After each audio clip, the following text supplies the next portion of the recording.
Hey everyone, कैसे हैं आप सब। Welcome back to career in action, लगन आपकी एडवाइस हमारी। This is Shilpa Saroj. तो आज की वीडियो में हम देखेंगे कि माइनिंग सरदार, ठीक है, एनसीएल जो है माइनिंग सरदार की वैकेंसी निकालती है। तो माइनिंग सरदार की बात करें तो technical and supervisory grade C की पोस्ट है ये। इससे रिलेटेड जो क्वेश्चन है तो इसके संदर्भ में हम देखेंगे, सॉल्व करेंगे तो देखते हैं कि आखिर किस तरीके का क्वेश्चन आता है, पैटर्न क्या होता है। ठीक है, हिंदी और इंग्लिश दोनों मीडियम में ही दिया हुआ है। जो हिंदी के स्टूडेंट्स हैं वो हिंदी में देखें, जो इंग्लिश के हैं वो इंग्लिश में देखें। ठीक है, मैं दोनों में ही पढ़ूंगी। तो चलिए फिर शुरू करते हैं वीडियो को और बढ़ते हैं पहला क्वेश्चन पे।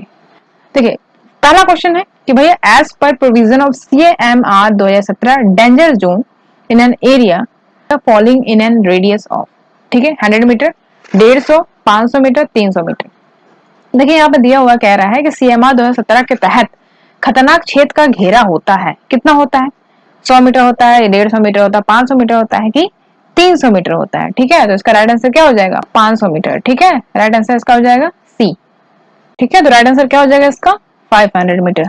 ओके, बढ़ते हैं क्वेश्चन नंबर 2 की तरफ। क्वेश्चन नंबर 2 कहता है कि before starting depillaring permission have to be taken from, ठीक है, स्तंभ हटाने की प्रक्रिया शुरू होने से पहले किसकी अनुमति लेनी होती है, ये आपको बताना है। ठीक है, तो राइट आंसर क्या हो जाएगा इसका? DGMS। ठीक है, DGMS की आपको परमिशन लेनी होगी जब भी कोई स्तंभ हटाने की क्रिया शुरू होती है। तो देखिए ऑप्शन में आपको दिया डिस्ट्रिक्ट अथॉरिटी चेयरमैन, कोल इंडिया लिमिटेड, मिनिस्ट्री इन्वायरमेंट। तो ठीक है, तो DGMS का परमिशन लेना जरूरी है। और भाई DGMS क्या है? तो directorate general of mines safety, ठीक है, जो कि ministry of labour and employment के अंदर आता है, गवर्नमेंट ऑफ इंडिया के अंतर्गत। अब बात करते हैं क्वेश्चन नंबर 3 के। क्वेश्चन नंबर 3 क्या कहता है? क्वेश्चन नंबर 3 कहता है कि नोटिस ऑफ फैटल एक्सीडेंट और serious bodily injury is to be send in form 4th A to regional inspector within how many hour. कह रहा है कि भाई प्राण घातक अथवा गंभीर चोट की सूचना फॉर्म 4A में रीजनल इंस्पेक्टर यानी क्षेत्र निरीक्षक को कितने घंटों के भीतर भेजी जाती है, ये बताना है आपको। ठीक है, तो राइट आंसर क्या हो जाएगा? 24। ठीक है, 24 घंटे के अंतर्गत आपको, ठीक है, ये सूचना जो है भेजी जाती है रीजनल इंस्पेक्टर को जब भी कोई गंभीर चोट ना अगर ऐसा होता है तो। ठीक है, बढ़ते हैं, इसका आंसर क्या हो जाएगा? 24। बढ़ते हैं क्वेश्चन नंबर 4 की तरफ। क्वेश्चन नंबर 4 है फुल फॉर्म ऑफ CIL। तो बहुत ही इंपॉर्टेंट है ये भैया। आपने अगर मेरा चैनल देखा होगा व्लॉग का, व्लॉगिंग चैनल में भी मैंने बताया है और वैसे भी मैंने कवर किया है कि भाई CIL क्या होता है, NCL क्या होता है। ठीक है, आप देख सकते हो, लिंक ऊपर दिया हुआ है, यहाँ से देख सकते हो आप। तो भैया बता दीजिए फटाफट क्या होगा इसका? कोल इंडिया लिमिटेड। ठीक है, कोल इंडिया लिमिटेड यानी 4 का सी राइट आंसर हो जाएगा। बढ़ते हैं क्वेश्चन नंबर 5 पे। क्वेश्चन नंबर 5 है फुल फॉर्म ऑफ NCL। देखिए अभी CIL आ गया, फिर यहाँ NCL आ गया, बहुत ईजी है। तो NCL का फुल फॉर्म क्या हो गया? Northern coalfield limited. तो कौन सा है? Northern coalfield limited. ठीक है, DF का राइट आंसर हो जाएगा। बढ़ते हैं क्वेश्चन नंबर 6 की तरफ। क्वेश्चन नंबर 6 कहता है कि drug line is used in, drug line को यूज किया जाता है। यहाँ पे देखिए ड्रग लाइन का उपयोग है किसमें किसमें होता है? देखिए an aircraft route, rail route, या फिर सर्वे टूर, या फिर ओपन कास्ट माइन। ठीक है, तो जैसे कि मैंने आपको व्लॉगिंग में बताया है कि भैया ओपन कास्ट माइन में जो है आपका यूज किया जाता है ये ड्रग लाइन, जो कि क्या ओवरबर्डन को हटाती है और कोयला वहां से निकाला जाता है। ठीक है, तो बहुत ईजी है, कुछ चीजें व्लॉग्स को देख के ही समझ में आ जाता है। जैसे कि इसलिए मैं ब्लॉग जब भी बताती हूँ तो उसमें बहुत सारी चीजें कवर करती हूँ ताकि आपको वहीं से ही बहुत सारी चीजें क्लियर हो जाए। ठीक है, क्वेश्चन नंबर 7 की बात करेंगे। It is an equipment for open cast mine. ठीक है, इसमें से 4 ऑप्शन दिया गया है, कौन सा इक्विपमेंट है ओपन कास्ट माइन का? ठीक है, dozer, road header, burn side, boring apparatus, double drum shear. ठीक है, तो यहाँ पे देखिए हिंदी में दिया है डैश, एक खुली खदान का मशीन है। तो ऑप्शन 4 दिए हुए हैं, तो राइट आंसर क्या हो जाएगा आपका? ए। ठीक है, डोजर। देखिए यहाँ पे मैंने ओपन कास्ट में जितने भी माइनिंग है, यानी सॉरी ओपन कास्ट माइनिंग जो होती है उसमें जो भी इक्विपमेंट यूज किया गया है वो सारा मैंने कवर किया, वो सारा मैंने कवर किया है, जो कि आप देख सकते हो, वीडियो ऊपर लिंक दिया हुआ है कि देखो हैम क्या होता है। तो हैम में जितने भी इक्विपमेंट है, जितने भी टूल यूज होते हैं, मैंने सारा चीज बताया उसमें। ठीक है, तो आप देख सकते हो, अगर वो भी देखा होगा आपने तो भी आप लगा दोगे यहाँ पे राइट आंसर। ठीक है, तो डोजर इसका राइट आंसर हो जाएगा। बढ़ते हैं क्वेश्चन नंबर 8 की तरफ। क्वेश्चन नंबर 8 कहता है कि it is not used in open cast mine. भैया ओपन कास्ट माइन में कौन सा यूज नहीं होता है इसमें से? तो ड्रिल बिल्कुल यूज होता है, रोड ग्रेडर बिल्कुल, बेल्ट कन्वेयर बिल्कुल यूज होता है, एंडलेस हॉलेज ये जो है यूज नहीं होता है। ठीक है, तो 8 का सी जो है आपका राइट आंसर हो जाएगा। ठीक है, 8 का सी। अब बात करें क्वेश्चन नंबर 9 का। तो coal handling plant does not have this. देखिए कोल हैंडलिंग प्लांट जो होता है तो कह रहा है कि इसमें से कौन सा यूज नहीं होता। देखिए कोल हैंडलिंग प्लांट में डैश नहीं होता है, तो इसमें क्या नहीं होता है? Rubber belt, side roller, cutting edge या फिर ड्रम। तो कह रहा है कि जो 9 का है उसमें राइट आंसर क्या हो जाएगा 9 का सी, यानी कटिंग एज जो है, ये देखिए कटिंग एज की बात करें, एक मिनट रुकिए, हाँ कटिंग एज जो होता है ये जो है इसमें नहीं होता है, यानी कोल हैंडलिंग प्लांट में रबर बेल्ट होता है, बिल्कुल साइड रोलर होता है, ड्रम होता है, ठीक है। होता क्या नहीं है, कटिंग एज, तो कटिंग एज नहीं होता है, तो यही राइट आंसर हो जाएगा, ठीक है। अब बात करें क्वेश्चन नंबर 10 की, one does not require to have first aid kit. तो कह रहा है कि किसमें जो है फर्स्ट एड किट की जरूरत नहीं होती है, यानी किन्हें प्रथम उपचार किट रखने की आवश्यकता नहीं है, यानी किन्हें आवश्यकता नहीं है। देखिए ओवरमैन दिया है, माइनिंग सरदार दिया है, असिस्टेंट मैनेजर और ऑफिस सुपरिटेंडेंट दिया है। तो 10 का राइट आंसर क्या हो जाएगा आपका ऑफिस सुपरिटेंडेंट, ठीक है। तो इनको जो है फर्स्ट एड किट रखने की जरूरत नहीं होती है। बाकी ओवरमैन की बात करें, असिस्टेंट मैनेजर की बात करें, माइनिंग सरदार की बात करें, तो इनको जो है रखने की जरूरत पड़ती है फर्स्ट एड किट। अब बात करें क्वेश्चन नंबर 11 की। क्वेश्चन नंबर 11 कहता है कि first aid kit does not have this. अब मेडिसिन होता है, कॉटन होता है, सीजर होता है, हैमर होता है। तो ये तो भैया देगा कि भैया फर्स्ट एड किट में हैमर तो होगा नहीं, हथौड़ी कौन रखता है भाई, तो हथौड़ी नहीं होगा, राइट आंसर क्या हो जाएगा आपका हैमर, ठीक है। तो इसमें पूछा जो नहीं है तो हैमर नहीं रखते हैं, मेडिसिन होते हैं, कॉटन होते हैं, सीजर होते हैं, यानी कैची बोलते हैं सीजर को। बढ़ते हैं क्वेश्चन नंबर 12 की तरफ। क्वेश्चन नंबर 12 कहता है कि mining Sardar does not inspect, ठीक है, माइनिंग सरदार द्वारा किस चीज का निरीक्षण जरूरी नहीं है, इसमें ये कह रहे हैं। तो देखिए 4 ऑप्शन दिए गए हैं आपके पास, डंप, कोल यार्ड, कैंटीन, फेस, ठीक है। तो राइट आंसर क्या हो जाएगा कैंटीन। कैंटीन का जो इंस्पेक्शन नहीं मतलब जरूरी नहीं है माइनिंग सरदार द्वारा, ठीक है। बाकी डंप का, कोल यार्ड का, फेस का, ये सारे चीज का इंस्पेक्शन करता है माइनिंग सरदार। बढ़ते हैं क्वेश्चन नंबर 13 की तरफ। क्वेश्चन नंबर 13 कहता है, एक मिनट, हाँ क्वेश्चन नंबर 13 कहता है कि mining Sardar does not have. अब बात करेंगे माइनिंग सरदार के पास डैश क्या नहीं होनी चाहिए, ठीक है। माइनिंग सरदार के पास क्या नहीं होनी चाहिए, 4 ऑप्शन दिए गए हैं। तो देखिए हैंड प्लान यानी ऑफसेट प्लान दिया, first aid kit, match box और हेलमेट, ठीक है। तो राइट आंसर क्या हो जाएगा मैच बॉक्स, ठीक है, जो काफी ज्यादा इन्फ्लेमेबल होता है, इसलिए मतलब उसके पास नहीं होनी चाहिए, ठीक है। हेलमेट होना चाहिए, फर्स्ट एड किट होना चाहिए और हैंड प्लान या ऑफसेट प्लान होना चाहिए, ठीक है। क्वेश्चन नंबर 14 बढ़ते हैं। क्वेश्चन नंबर 14 कहता है कि mining Sardar does not have authority for, यानी 4 ऑप्शन आपके पास दिए गए हैं, तो माइनिंग सरदार को किस चीज का अधिकार नहीं है, ठीक है। 4 ऑप्शन दिए गए हैं, क्या क्या है देख लेते हैं। फेस इंस्पेक्शन यानी कि फेस निरीक्षण, मैन पावर एंगेजमेंट यानी आदमी को काम पर लगाना, या फिर removing man power in case of apprehending danger यानी आने वाले खतरे के समय आदमी हटाना, या फिर टू रन अ मशीन यानी किसी मशीन को चलाने। तो राइट आंसर क्या हो जाएगा टू रन अ मशीन, ठीक है। यानी माइनिंग सरदार के पास किसी मशीन को चलाने का अधिकार नहीं होता है, ठीक है, याद रखिएगा, इंपॉर्टेंट है ये। बढ़ते हैं क्वेश्चन नंबर 15 की तरफ। क्वेश्चन नंबर 15 कहता है as per rule how much drinking water must be provided to the mine employees per day. अब बोल रहा है कि भाई नियम अनुसार प्रतिदिन पीने का पानी खान के कर्मचारियों को कितना देना है, यहाँ पे ये लिखा हुआ है। इसका राइट आंसर क्या हो जाएगा भैया 15 नंबर क्वेश्चन का राइट आंसर क्या हो जाएगा डी, ठीक है, 2 लीटर। तो याद रखिएगा 15 नंबर का राइट आंसर हो जाएगा डी, यानी 2 लीटर जो है प्रतिदिन पीने का जो पानी है खान के कर्मचारियों को 2 लीटर पानी देता है, ठीक है। बात करेंगे क्वेश्चन नंबर 16 की। क्वेश्चन नंबर 16 कहता है कि the camp lamp used by the minor is, यानी खनिकों द्वारा प्रयुक्त कैंप लैंप क्या होता है, ठीक है। तो आपका ऑप्शन दिया हुआ इंट्रिंसिकली सेफ, फ्लेम प्रूफ, या फिर ए बी कोई नहीं, या फिर कैपेबल टू प्रोड्यूस स्पार्क। तो निजता निरापाद, या फिर ज्वालारोधी, या फिर ए और बी दोनों नहीं, चिंगाकारी उत्पादन करने योग्य। तो राइट आंसर क्या हो जाएगा 16 का इंट्रिंसिकली सेफ, ठीक है। तो खनिकों द्वारा प्रयुक्त कैंप लैंप जो होता है वो निजतया निरापद होता है, ठीक है, यानी इंट्रिंसिकली सेफ होता है। बात करेंगे क्वेश्चन नंबर 17। क्वेश्चन नंबर 17 कहता है workman inspector fills this form statutorily, ठीक है। Option A form A, form B, form O या फॉर्म यू, यानी कामगार निरीक्षक किस फॉर्म को वैधानिक रूप से भरते हैं, ठीक है। तो राइट आंसर क्या हो जाएगा डी, ठीक है। फॉर्म यू जो है वर्कमैन इंस्पेक्टर के द्वारा भरा जाता है ये फॉर्म, ठीक है, वैधानिक रूप से। तो राइट आंसर हो गया डी। क्वेश्चन नंबर 18 देखते हैं। क्वेश्चन नंबर 18 कहता है कि विच of the following is most difficult in starting and open case project, ठीक है। खुली खदान शुरू करने के लिए कौन सा कार्य सबसे कठिन है, ये बताना आपको। 4 ऑप्शन दिए गए हैं। तो पहला दिया हुआ है लैंड एक्विजिशन एंड रिहैबिलिटेशन, यानी भूमि अधिग्रहण एवं पुनर्वास। बी है रिक्रूटमेंट ऑफ मैन पावर, यानी जनशक्ति की बहाली, या फिर ग्रीन बेल्ट क्रिएशन, यानी हरित पट्टी का निर्माण, या फिर सिलेक्शन ऑफ कस्टमर, यानी ग्राहक का चुनाव। तो राइट आंसर क्या हो जाएगा 18 का, 18 का राइट आंसर हो जाएगा आपका लैंड एक्विजिशन एंड रिहैबिलिटेशन, ठीक है। खुली खदान में शुरू करने के लिए सबसे जो कठिन कार्य है वो है भूमि अधिग्रहण एवं पुनर्वास। ठीक है, बढ़ते हैं क्वेश्चन नंबर 19 की तरफ। क्वेश्चन नंबर 19 है goaf in relation to mining relates to. देखिए गोफ का संबंध किस माइनिंग प्रणाली से है ये बताना है। ऑप्शन दिए गए हैं आपका, ओपन कास्ट माइनिंग यानी खुली खदान के कार्य, अंडरग्राउंड डेवलपमेंट यानी भूमिगत खदान का डेवलपमेंट, या फिर अंडरग्राउंड डीप ड्रिलिंग यानी भूमिगत खदान का डीप ड्रिलिंग, या फिर ऑयल वेल यानी तेल का कुआं। तो राइट आंसर क्या हो जाएगा आपका 19 का? 19 का जो राइट आंसर है वो हो जाएगा अंडरग्राउंड डीप ड्रिलिंग यानी भूमिगत खदान का डीप ड्रिलिंग। ठीक है, तो गोफ का संबंध किससे हो गया? हो गया। क्वेश्चन नंबर 20 की तरफ बढ़े। क्वेश्चन नंबर 20 कहता है कि this is not an open cast mine. तो इस चार ऑप्शन में से कौन सा ओपन कास्ट माइन नहीं है? यही कह रहा है ना, देखिए हिंदी में, यह खुली खदान का मशीन नहीं है। इस चार ऑप्शन में से कौन सा खुली खदान का मशीन नहीं है भैया? क्रेन है? हाँ बिल्कुल है। टायर हैंडलर, टायर हैंडलर की बात करेंगे, बताइए, बिल्कुल है।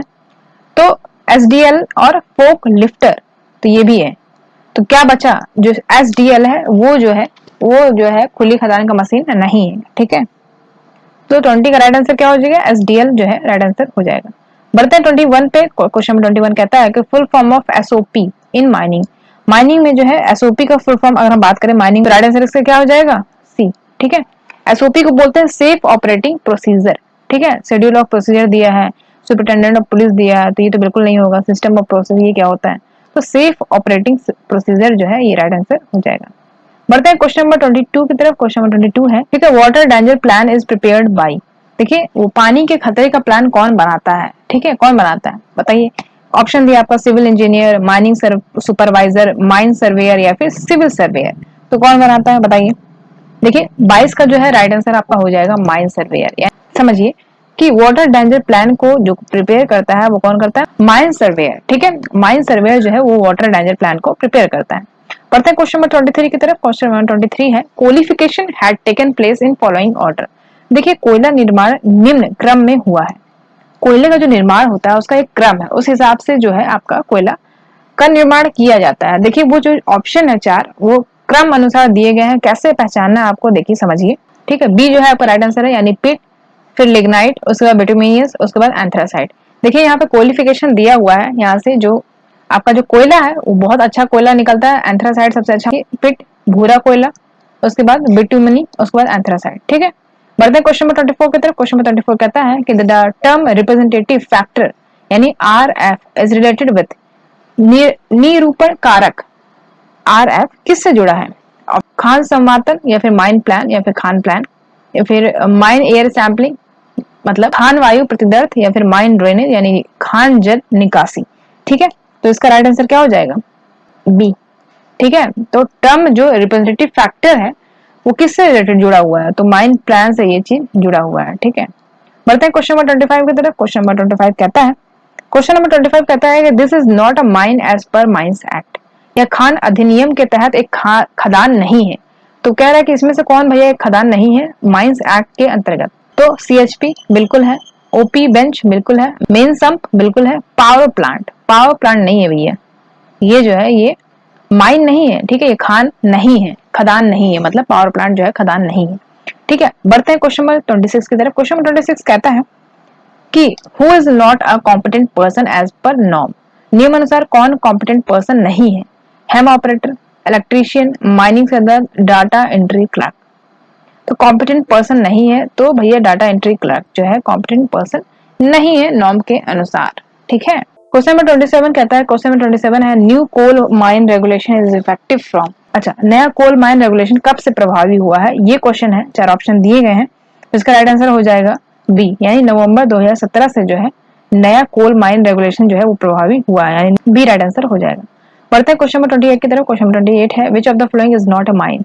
तो इसमें से कौन सा माइन नहीं है यानी खदान नहीं है? तो पहला है ड्रगलैंड फेस, दूसरा है कोल रिसीविंग हॉपर, ठीक है, और तीसरा है कोल यार्ड ऑफ डंपर, चौथा है कस्टमर कोल यार्ड।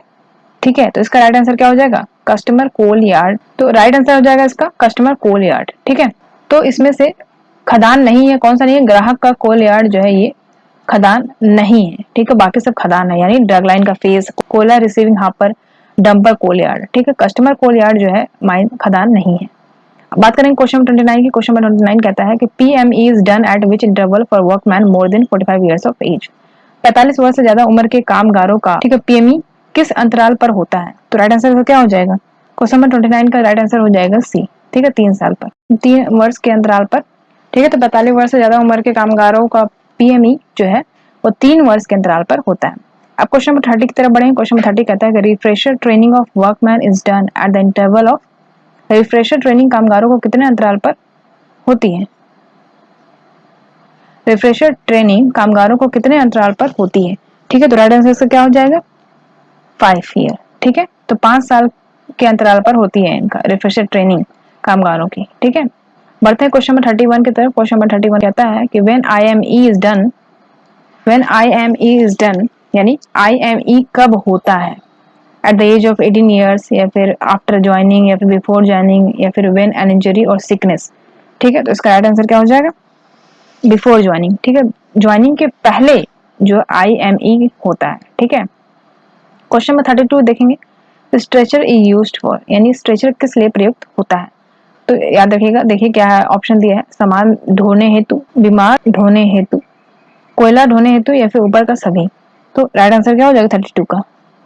बी, यानी बीमार ढोने हेतु, फॉर केयरिंग पेशेंट, पेशेंट को स्ट्रेचर ले जाने के लिए काम किया जाता है, ठीक है। क्वेश्चन नंबर 33 देखेंगे, in mine ambulance shall be station at, यानी खदान में एम्बुलेंस कहाँ खड़ी रहनी चाहिए? खदान में एम्बुलेंस कहाँ खड़ी होनी चाहिए ये बताना आपको। तो राइट आंसर का क्या हो जाएगा? फर्स्ट एड रूम, ठीक है। तो फर्स्ट एड रूम जो है वहां पे खड़ी होती है उसके बाहर। तो 33 का राइट आंसर क्या हो जाएगा? First aid room.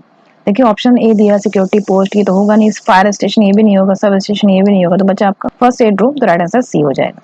Question number 34 देखेंगे। 34 कहता है कि fire tender is used for, fire tender जो है वो किस लिए यूज किया जाता है? यानी फायर टेंडर का उपयोग किस लिए? ढोने के लिए, या फिर अग्निशमन कार्य में, या फिर पीने का पानी लाने हेतु। तो फायर टेंडर किस लिए यूज होता है? देखिए तो राइट आंसर क्या हो जाएगा? फायर फाइटिंग, ठीक है, अग्निशमन कार्य में, यानी फायर से लड़ने के लिए, यानी फायर टेंडर जो कहीं आग वाग लग जाती है उसे लड़ने के लिए पे यूज किया जाता है फायर टेंडर, ठीक है। क्वेश्चन नंबर 35 है। क्वेश्चन नंबर 35 कहता है कि it is not a safety gadget. तो भैया चारों ऑप्शन में से कौन सा सेफ्टी गैजेट नहीं है? ठीक है, याद रखिएगा, नहीं है पूछा है, ठीक है। तो हेलमेट, ब्लेजर, माइनिंग शू, मास्क। तो हेलमेट हो गया, कोट होगा, माइनिंग जूता हो गया, मास्क हो गया, ठीक है। तो 35 का राइट आंसर क्या हो जाएगा? Blazer, coat. कोट का काम नहीं होता है, यानी सेफ्टी गैजेट नहीं है कोट। देखिए मास्क है, माइनिंग शू है, हेलमेट है, ब्लेजर का काम नहीं है। क्वेश्चन नंबर 36 है, it is not a braking system of dumper. तो कह रहा है इसमें से कौन सा जो ब्रेकिंग सिस्टम नहीं है डंपर का? देखिए इसमें दिया है retarder, parking brake, service brake, या फिर स्टॉपर। तो राइट आंसर क्या हो जाएगा 36 का? 36 का राइट आंसर हो जाएगा स्टॉपर, ठीक है। यानी हिंदी में क्या बोलते हैं इसको? गुटका, ठीक है, गुटका बोलते हैं स्टॉपर। तो ये राइट आंसर इसका हो जाएगा, जो कि ब्रेकिंग सिस्टम नहीं, ब्रेक है और सर्विस ब्रेक है, लेकिन स्टॉपर नहीं, ठीक है। अब बात करें क्वेश्चन नंबर 37 का। क्वेश्चन नंबर 37 कहता है it is not an open cast mining term. तो भैया यह खुली खदान में प्रयुक्त शब्द नहीं है। तो 4 ऑप्शन दिए हैं, बेंच, हॉल, रोड, बम, टेक ऑफ, ठीक है। तो इसमें से कौन सा जो शब्द है वो खुली खदान में प्रयुक्त नहीं किया जाता है? 37 का राइट आंसर क्या हो जाएगा? टेक ऑफ, ठीक है। टेक ऑफ जो है ये शब्द प्रयोग नहीं किया जाता है, बाकी बेंच, हॉल, रोड, बम ये सब यूज किया जाता है, ठीक है। बताइए क्वेश्चन नंबर 38। देखिए वीडियो आगे कंटिन्यू करने से पहले मैं एक चीज बता दूं आपको कि अगर आप चैनल पर नए हैं और अभी आपने चैनल को सब्सक्राइब नहीं किया है और बेल आइकन भी नहीं दबाया तो फटाफट चैनल को सब्सक्राइब कर दीजिए और बेल आइकन दबा दीजिए, ताकि तो इसी तरीके से हमारा मोटिवेशन बना रहे और जो है हम इस तरीके से इंटरेस्टिंग वीडियो और लाते रहें और आपको अपडेट करते रहें, ठीक है। और एक चीज और, कमेंट बॉक्स में जरूर बताइएगा कि आपको वीडियो कैसी लग रही है, लेक्चर्स कैसी है सीरीज, और जरूर बताइएगा कि हमें और क्या इंप्रूवमेंट करनी चाहिए। चलिए फिर बढ़ते हैं आगे और कंटिन्यू करते हैं। क्वेश्चन नंबर 38 देखते हैं, which of following gas is not found in underground mining. तो कह रहा है कि भैया अंडरग्राउंड माइनिंग में कौन सा गैस नहीं पाया जाता है, ठीक है। यही कह रहा है कि भाई कौन सा गैस भूमिगत खानों में नहीं पाई जाती है। तो ऑप्शन दिया आपको ऑक्सीजन, नाइट्रोजन, मीथेन, या फिर कोई भी नहीं, ठीक है। तो 38 का राइट आंसर क्या हो जाएगा? कोई भी नहीं। तो 38 में इसमें से तो कोई नहीं है, यानी ऑक्सीजन, नाइट्रोजन, मीथेन जो है इसमें से कोई नहीं है, ठीक है। तो बढ़ते हैं क्वेश्चन नंबर 39 की तरफ। This is not used for coal transportation. तो कह रहा है कि भैया यह कोयला परिवहन में प्रयुक्त नहीं होता है। तो ऑप्शन दिए 5-4 आपके पास, शिप, एयर बस, ट्रेन और बोट। कोयला ट्रांसपोर्टेशन में जो यूज नहीं किया जाता है वो कौन सा है? 39 का राइट आंसर क्या हो जाएगा आपका? बी, ठीक है, एयर बस। तो कोल ट्रांसपोर्टेशन में जो कि या कोयला परिवहन में प्रयुक्त नहीं होता है कौन सा? एयर बस। बाकी शिप होता है, ट्रेन होता है, बोट होता है, एयर बस नहीं होता है, ठीक है। क्वेश्चन नंबर 40 की बात करें तो an employee shall not possess this. Option है A identity card, match box, safety gadget, driving licence.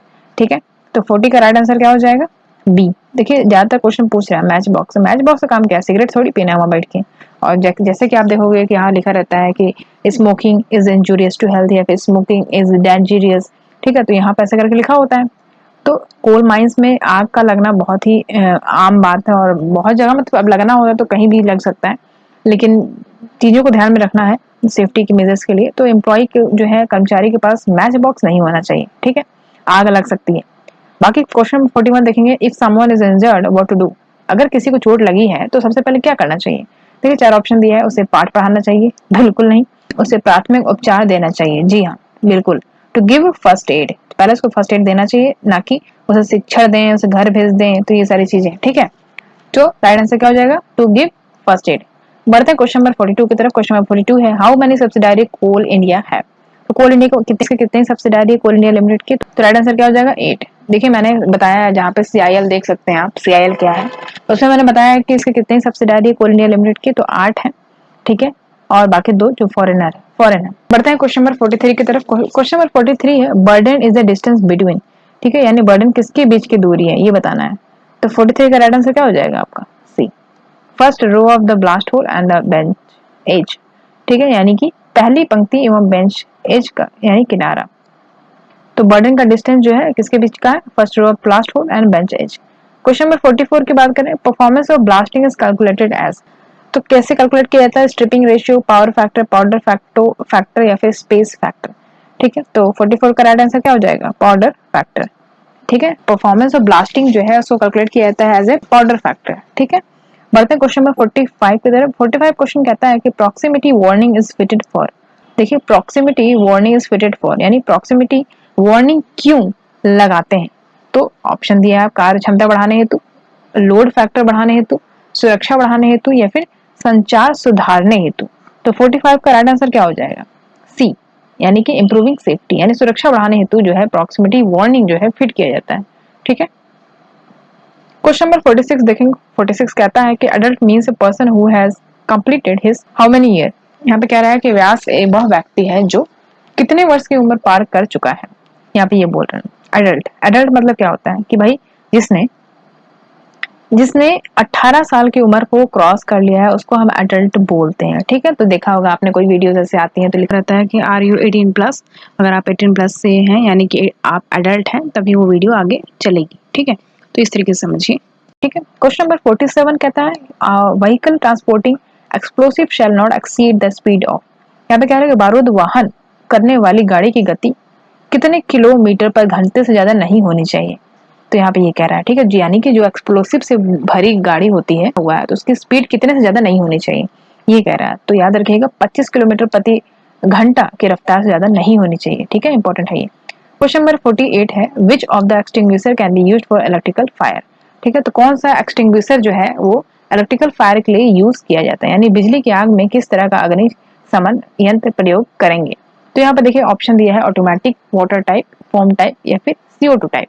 तो याद रखिएगा, देखिए इलेक्ट्रिकल फायर है तो उसमें किस तरीके का एक्सटिंग्विशर हम लोग यूज करेंगे, तो याद रखिएगा CO2 गैस वाली। ठीक है ना, जो फायर एक्सटिंग्विशर होता है उसमें CO2 गैस होती है तो उसी से बुझाते हैं हम आग बुझाते हैं। ठीक है, बढ़ते हैं क्वेश्चन नंबर 49 की तरफ। क्वेश्चन नंबर 49 कहता है कि what should be the gradient of hall road, यानी हॉल रोड का ढाल कितना होना चाहिए ये कह रहा है। तो 49 का राइट आंसर क्या हो जाएगा? सी, यानी 1/16 यानी 1 में 16। ठीक है, क्वेश्चन नंबर 50 है what is the steepest gradient allowed for any road in the mine. कह रहा है खदान में किसी रोड का अधिकतम ढाल कितना रख सकते हैं, ये कह रहा है कि मतलब कितना रख सकते हैं खदान में किसी रोड का अधिकतम ढाल, जो अधिकतम ढाल है वो कितना रख सकते हैं ये कह रहा है। तो इसका राइट आंसर क्या हो जाएगा? सी, यानी ठीक है, यानी 1 में 10। क्वेश्चन नंबर 51 की तरफ बढ़ते हैं। क्वेश्चन नंबर 51 कह रहा है कि workman inspector designated by dash in consultation with the registered trade union, यानी कामगार निरीक्षक की नियुक्ति किस रजिस्टर्ड ट्रेड यूनियन के सहयोग से करते हैं ये कह रहा है। ठीक है, तो 51 का राइट आंसर क्या हो जाएगा? Mine manager. ठीक है, माइन मैनेजर यानी खान प्रबंधक। ठीक है, तो वर्कमैन इंस्पेक्टर जो होता है कामगार निरीक्षक की नियुक्ति जो होता है वो mine manager registered trade union के सहयोग से किया जाता है। ठीक है, याद रखिएगा माइन मैनेजर राइट आंसर इसका हो जाएगा। ठीक है, बढ़ते हैं आगे 52 की तरफ। 52 कहता है डीजीएमएस कम्स अंडर, अभी ऊपर बताया मैंने, ठीक है। तो डीजीएमएस कम्स अंडर किसके अंदर हमें आता है, तो लेबर मिनिस्ट्री के अंतर्गत आता है, यानी गवर्नमेंट ऑफ इंडिया के अंतर्गत ये आपका डीजीएमएस आता है। तो अभी चलिए बताइए, कमेंट बॉक्स में करके बताइए इसका फुल फॉर्म क्या है डीजीएमएस का, ठीक है। चलिए मैंने बताया ऊपर, ठीक है, लेकिन आप उसी को फिर से आप बताइए कि क्या है इसका, कमेंट बॉक्स में जरूर बताइएगा डीजीएमएस का फुल फॉर्म क्या है, ताकि आपका रिवीजन होते रहे। चलिए बढ़ते हैं क्वेश्चन नंबर 53 की तरफ। 53 कहता है कि डस्ट जनरेशन में be reduced by drilling with, देखिए डस्ट जनरेशन यानी हम जब ड्रिल करते हैं या, ठीक है, तो डस्ट जनरेट होता है। तो कह रहा है कि जब हम ड्रिलिंग करते हैं तो किसके साथ हम ड्रिलिंग करेंगे तो जो ये डस्ट जनरेशन होता है वो कम हो जाएगा, यानी डस्ट जो जनरेट होता है वो कम किया जा सकता है। तो कह रहा है ड्रिलिंग के साथ, यानी शार्प बिट, ठीक है, ड्रिलिंग विद शार्प बिट, यानी तेज बिट के साथ अगर हम ड्रिल करते हैं तो जो डस्ट जनरेशन है वो कम हो सकता है। बढ़ते हैं क्वेश्चन 54 की तरफ। क्वेश्चन 54 है soil is found in, soil जो है कहाँ पाया जाता है, यानी मिट्टी कहाँ पाई जाती है। तो हमेशा याद रखिएगा टॉप ऑफ द कवर, यानी सबसे ऊपर का कवर जो होता है वहां पे पाया जाता है, ठीक है। Below seam above coal seam at bottom लिखा है, तो जो कोयला होता है उसका टॉप ऑफ द कवर में पाया जाता है सॉइल। क्वेश्चन नंबर 55 देखेंगे एवीए इज यूज्ड इन, तो एवीए कहाँ प्रयोग किया जाता है, देखिए दिया है ऑप्शन, बेल्ट कन्वेयर, खदानों में चलने वाली गाड़ियों में, क्रशर में, रेस्ट शेल्टर में। तो याद रखिएगा व्हीकल यूज इन माइंस, जो व्हीकल माइंस में व्हीकल यूज होती है वहां पे एवीए यूज किया जाता है। क्वेश्चन नंबर 56 है cause of Rajmahal mine disaster which occurred in 2016 was, देखिए यहाँ पे कह रहा है कि 2016 की राजमहल खान हादसा हुई थी, तो उसका क्या कारण था भाई, उसका कारण जो था वो था स्ट्रेटा फेलर, ठीक है, यानी सतह का फेलर, सतह जो है वो फेल हो गया था, उसके वजह से यहाँ पे राजमहल खान जो हादसा हुआ था 2016 में उसका यही रीजन था, ठीक है, ना कि ब्लास्टिंग, अर्थक्वेक और फायर था। बढ़ते हैं क्वेश्चन नंबर 57 की तरफ। 57 है गार्डन ड्रेन एज, यानी गार्डन नाला क्या है, तो भाई गार्डन ड्रेन जो है वो एक तरीके का वाटर ड्रेनेज है, ठीक है, यानी पानी बहाव के लिए एक नाला बनाया गया, उसी को गार्डन नाला कहते हैं। बढ़ते हैं क्वेश्चन 58 की तरफ। क्वेश्चन 58 कहता है कि विच of the flowing protect us from dust, तो भाई इसमें से क्या है जो हमें डस्ट से बचाता है, ये कह रहा है। तो भाई राइट आंसर क्या हो जाएगा 58 का, देखिए 58 का राइट आंसर हो जाएगा मास्क, ठीक है, मास्क जो है हमें डस्ट से बचाता है, ठीक है। बढ़ते हैं क्वेश्चन नंबर 59 की तरफ। क्वेश्चन 59 कहता है कि minimum educational qualification for mining Sardar examination is, तो कहिए माइनिंग सरदार एग्जामिनेशन जो भाई उसका मिनिमम क्वालिफिकेशन है वो क्या है, 7th है, मैट्रिक है, ग्रेजुएट है या इंटरमीडिएट है। तो राइट आंसर क्या हो जाएगा इंटरमीडिएट, ठीक है, यानी 12th पास होना जरूरी है, मिनिमम क्वालिफिकेशन है। अब बात करेंगे क्वेश्चन नंबर 60 की, minimum height of candidate for mining Sardar examination, तो कह रहा है भैया माइनिंग सरदार एग्जामिनेशन के लिए भैया मिनिमम हाइट कितना होना चाहिए कैंडिडेट का, यही कह रहा है। तो भाई 60 का जो राइट आंसर है वो हो जाएगा आपका ऑल द अबव, यानी 5 फीट भी हो सकता है, 6 फीट भी हो सकता है, 5.5 फीट भी हो सकता है। बढ़ते हैं क्वेश्चन नंबर 61 की तरफ। क्वेश्चन नंबर 61 कहता है कि mining stick is used for, यानी माइनिंग छड़ी का उपयोग किया जाता है, किस लिए किया जाता है भाई, आदमी को पीटने में इसलिए किया जाता है, चांदनी व दीवार टेस्ट करने के लिए, या फिर चाल रोकने के लिए, या फिर ऊपर का सभी, सब कुछ दिया हुआ है। तो 61 का राइट आंसर क्या हो जाएगा बी, चांदनी व दीवार टेस्ट करने के लिए, यानी testing of roof and side के लिए यूज किया जाता है माइनिंग स्टिक, ठीक है, ये नहीं कि आदमी को पीटने के लिए लगा दें, ठीक है। चलिए क्वेश्चन नंबर 62 है नॉर्मल ब्लड प्रेशर, देखिए नॉर्मल ब्लड प्रेशर जो है वो कितना होना चाहिए, ठीक है, तो बहुत इजी क्वेश्चन है, सबको पता होना चाहिए। देखिए 62 का राइट आंसर क्या हो जाएगा बी, 70/110, ठीक है, 120/80 होता है, यहाँ पे दिया हुआ है 70/110, ठीक है, याद रखिएगा 120/80 होता है, ऑप्शन में यही दिया हुआ है 120/80, याद रखिएगा। बढ़ते हैं क्वेश्चन नंबर 63 की तरफ। क्वेश्चन नंबर 63 कहता है कि heat stroke is due to, यहाँ पे लिखा है लू लगने का क्या कारण है, 4 ऑप्शन दिया हुआ है, नदी में स्नान करना, तेज गर्मी के कारण, चिल्लाती ठंड के कारण, या फिर ऊपर में दिए गए सभी। तो भाई जाहिर सी बात है तेज गर्मी के कारण जो है आपको लू लग सकता है, यानी due to extremely hot weather, ठीक है, बहुत ही इजी क्वेश्चन था ये, हीट स्ट्रोक की बात करें तो 63 का राइट आंसर क्या हो जाएगा बी, ठीक है। अब आते हैं 64 क्वेश्चन नंबर पे। 64 कह रहा है कि हाइट ऑफ बम इज, ठीक है, जो बम होता है उसकी ऊंचाई कितनी होती है, ठीक है, मेड लिखा है, तो राइट आंसर क्या हो जाएगा 64 का, 64 का राइट आंसर हो जाएगा डायमीटर ऑफ व्हील, पहिए के व्यास का जो डायमीटर ऑफ व्हील, यानी व्हील का जो डायमीटर होता है उसका जितना इसका हाइट होता है बम का, ठीक है। क्वेश्चन नंबर 65 कहता है कि women is allowed to work in a mine, खदान में महिलाएं कार्य कर सकती हैं, तो उसका टाइमिंग है, क्या टाइमिंग है, देखिए इसमें तो टाइमिंग देखने की जरूरत ही नहीं, जब आपको पता हो तो आप फटाफट जो है ऐसे ही लगा दीजिए। तो राइट आंसर क्या हो जाएगा 6 AM से 7, यानी सुबह के 6 से शाम के 7 बजे तक है, ठीक है, यहाँ पे लिखा है 7 से शाम के 7 से सुबह से, ये सब लिखा हुआ है, फालतू चीजें। तो जब आपको पता है तो फटाक से आप यही लगा दो, ठीक है। बढ़ते हैं क्वेश्चन नंबर 66 पे। Retirement age of a workman is, तो सेवानिवृत्ति का उम्र कामगारों के लिए क्या है। तो भाई रिटायरमेंट एज जो वर्कमैन का है वो कितना साल है ये बताना है। तो 66 का राइट आंसर क्या हो जाएगा, 60 साल, ठीक है। 60 ईयर्स जो है वो राइट आंसर हो जाएगा इसका। तो 60 साल जो है रिटायरमेंट एज होता है वर्कमैन का। पढ़ते हैं क्वेश्चन नंबर 67 पे। In a mine how many statutory manager are posted, तो किसी खदान में कुल कितने वैधानिक प्रबंधक नियुक्त रहते हैं। खदान में कुल कितने वैधानिक प्रबंधक नियुक्त रहते हैं ये बताना है। तो 67 का राइट आंसर हो जाएगा 1, ठीक है। तो स्टैट्यूटरी मैनेजर जो है वो 1 पोस्टेड होते हैं माइन में।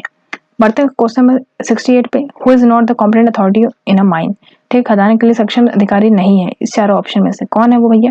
तो 68 का राइट आंसर आपका हो जाएगा डी, ठीक है। सर्कल ऑफिसर जो है वो कॉम्पिटेंट अथॉरिटी नहीं होता माइन में, ठीक है। बाकी मैनेजर, एजेंट, ऑनर ये सब होते हैं।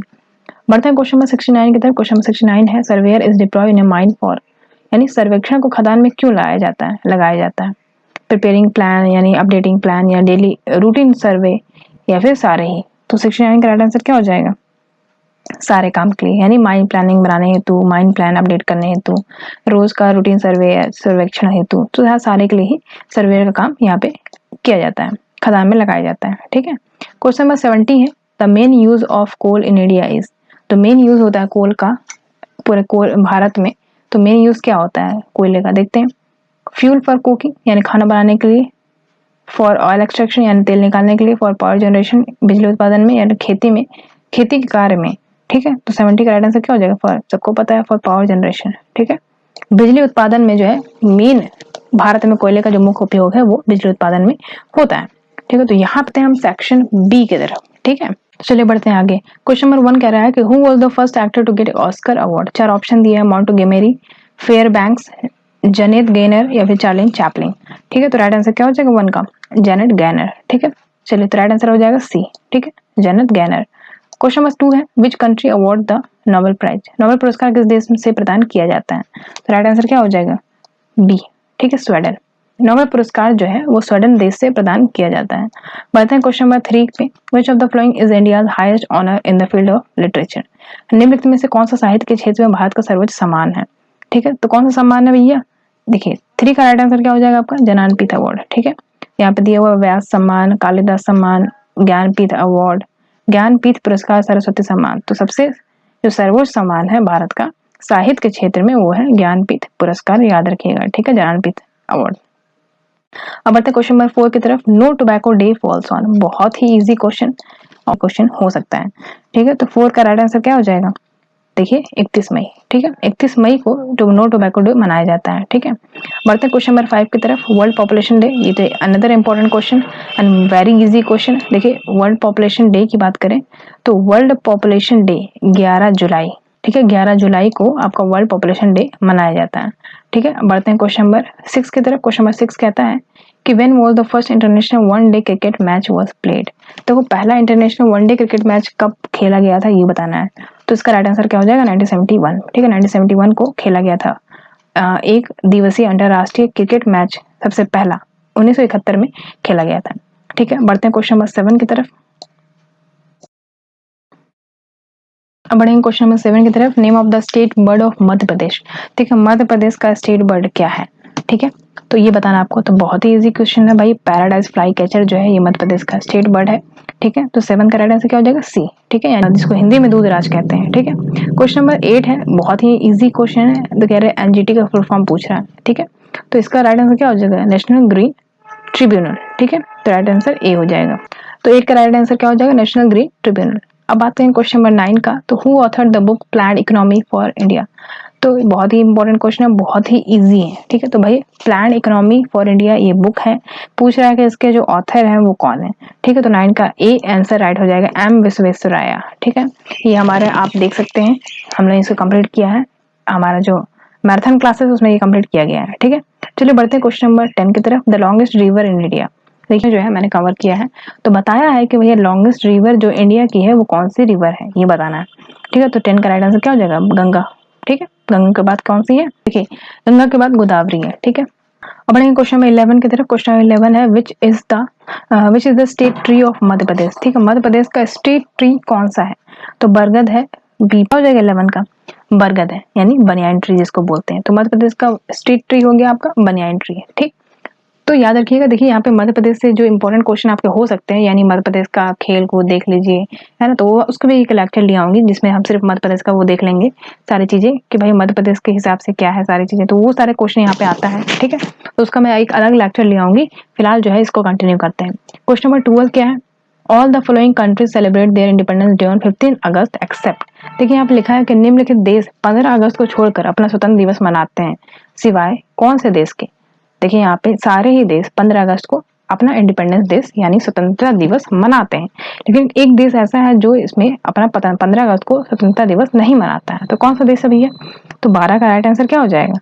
म्यांमार। ठीक है, म्यांमार वो एक देश है जो 15 अगस्त को इंडिपेंडेंस डे नहीं मनाता है, बाकी इंडिया, बहरीन और रिपब्लिक ऑफ कॉन्गो ये मनाते हैं। बढ़ते हैं क्वेश्चन नंबर 13 की तरफ। क्वेश्चन नंबर 13 है which of the following sport is related Thomas cup.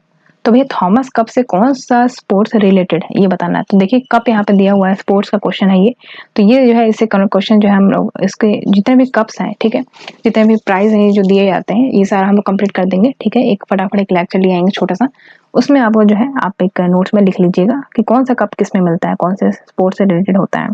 तो क्वेश्चन नंबर 13 का राइट आंसर क्या हो? बैडमिंटन में मिलता है। ठीक है, बैडमिंटन स्पोर्ट्स से रिलेटेड है थॉमस कप।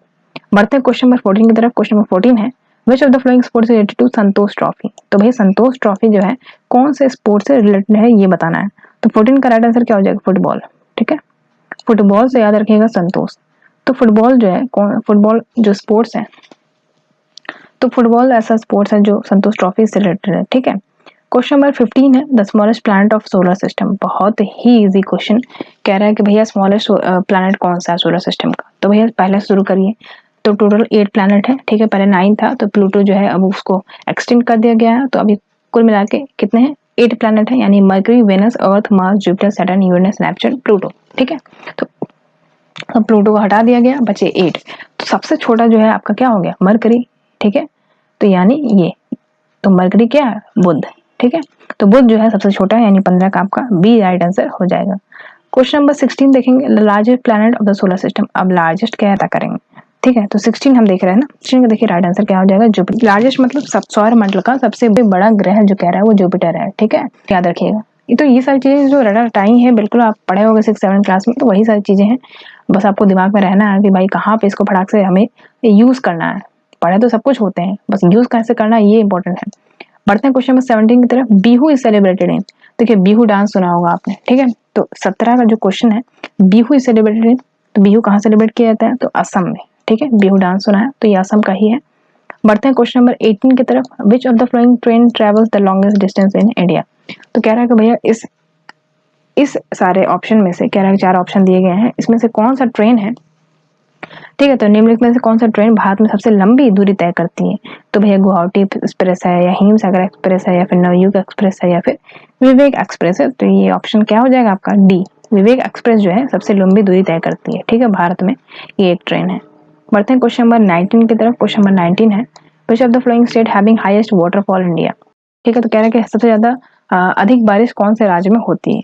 तो ये तो भाई सभी बता देंगे। ठीक है, तो 19 का राइट आंसर क्या हो जाएगा? कर्नाटक। तो कर्नाटक में सबसे ज्यादा बारिश होती है। बढ़ते हैं क्वेश्चन नंबर 20 की तरफ। The percentage of nitrogen in air, air में कितना परसेंट नाइट्रोजन होता है ये बताना है। तो राइट आंसर क्या हो जाएगा? तो भाई वो मैप तो देखेंगे ना आप, जिसमें देखिए 78% जो है आपका क्या होता है? नाइट्रोजन। फिर यहाँ पे 21% जो है आपका ऑक्सीजन, बाकी यहाँ पे पॉइंट में परसेंटेज होता है। तो ये जो एक डायग्राम है ये सबको याद रहता है, तो याद रखिएगा 78% आपका नाइट्रोजन होता है एयर में। बढ़ते हैं क्वेश्चन नंबर 21 की तरफ। क्वेश्चन नंबर 21 कहता है कि विच of the following is largest gold producing country in the world. यानी निम्नलिखित में से कौन सा दुनिया में सबसे बड़ा सोना उत्पादक देश है। सबसे बड़ा सोना उत्पादक देश कौन सा है भैया? 21 का याद रखिएगा डी है। ठीक है, तो रशिया जो है सबसे बड़ा सोना उत्पादक देश है। ठीक है, बढ़ते हैं क्वेश्चन नंबर 22 की तरफ। देखिए ये सारे जो है आपके मैथ्स के क्वेश्चन है, इसको सॉल्व करना होगा। ठीक है, तो आप यहाँ पे नोट कर सकते हैं, आप इसको सॉल्व कर सकते हैं, मैं आंसर बता दूं।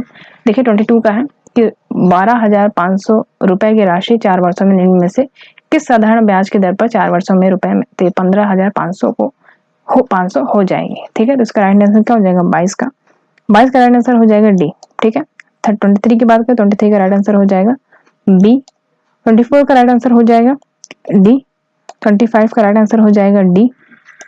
26 का राइट आंसर हो जाएगा बी। ठीक है, 27 का राइट आंसर हो जाएगा डी। 29 का राइट आंसर हो जाएगा सी और 30 का राइट आंसर हो जाएगा बी। ठीक है, देखिए ये जो है आपका एप्टीट्यूड है यानी मैथमेटिकल है। तो मेरा जो स्ट्रीम है वो जीके जीएस करंट अफेयर जैसे कि मैंने बताया आपको, तो ये टेक्निकल चीजें, तो ये जो भी टेक्निकल क्लास लेंगे वो इनको कंप्लीट कर दिए जाएंगे, वहाँ पे कवर कर दिया जाएगा। ठीक है, फिलहाल जो है आपका मेन हमारा जीके जीएस था जो कि मैंने कवर कर दिया है। ठीक है, आई होप आपको समझ में आया होगा। अगर कोई कंफ्यूजन हो आपको तो फटाफट कमेंट बॉक्स में कमेंट करें, और अगर आप मुझसे इंस्टाग्राम पर जुड़ना चाहते हैं तो आप मुझे फॉलो कर सकते हैं, और या फिर आप मुझे करियर इन एक्शन से जरूर जुड़ जाएं। ठीक है, तो फटाफट आपको करंट अफेयर्स और जो है डेली के अपडेट्स मिलते रहेंगे।